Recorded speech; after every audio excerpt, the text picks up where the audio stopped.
Problems for the car industry are continuing. New registrations in June at their weakest since 1996. Sean has more. Morning, Justin. Yeah, so it means the first half of this year was the second worst for the sector in the last 30 years. Even the one recent bright spark, sales of plug-in hybrid or electric vehicles, saw growth slow in that area. Got Robert Forrester with me, Chief Executive of Vertu Motors.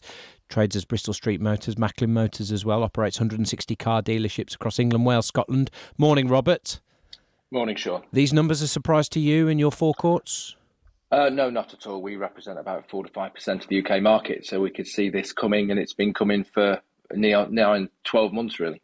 So how are customer habits comparing to what you are able to provide them?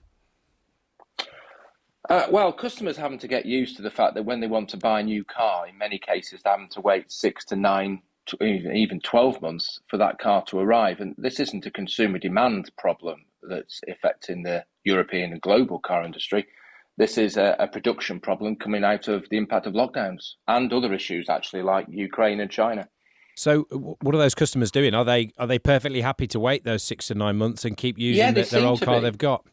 Yeah, I think this has actually shocked a lot of people in the automotive industry, because we always thought that people wouldn't wait and would complain. But actually, people are realising, they see it on the news, that there are supply issues across the world and seem to be relatively happy. I mean, I think we'd be a lot happier if they're waiting 3 months rather than 9. But yeah, consumer habits have changed quite fundamentally. Is it a worry for the industry if consumers sort of realise how long they can make their current cars last?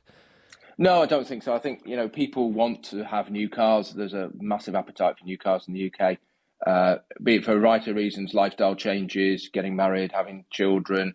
People want electric vehicles more and more. They want to move to electric vehicles. That's a good reason to buy a new car. So people don't want, my mother recently changed her car because it didn't start. So people, fall out of love with their car and want a new one. Well, it's a good reason to change your car, isn't it? I guess if it's not started. What about if you want to get parts? Not just your mother, but other people who are looking to keep the current one going. Can they get hold of those things? Well, this is the challenge, and new car production is down across the world because of challenges around component supply, semiconductors being a big one. But when people are bringing their car in for repairs into our workshops, they, in some cases, are having to wait quite a long time to get the parts due to the production issues. And that is an increasing irritation for customers, and not something we can do a lot about. We just have to sit and wait for the part. Robert, thank you. Thanks to your mum as well. Robert Forrester, Chief Executive at Vertu Motors. Interesting line from Sainsbury's this morning. The boss there saying the pressure on household budgets will only intensify over the remainder of the year. We spent 27% more on fuel at Sainsbury's than were doing at the same period before the pandemic. And we're not buying loads more fuel, are we? We're just spending lots more on it. Why do you think a car wouldn't start, Sean? I don't know. I think it's almost certainly spark plugs. You're clearly a man in the know, Justin. No, not really. I was making it up, as they do. Anyway, it cost you a lot to get it sorted. You probably did the right thing.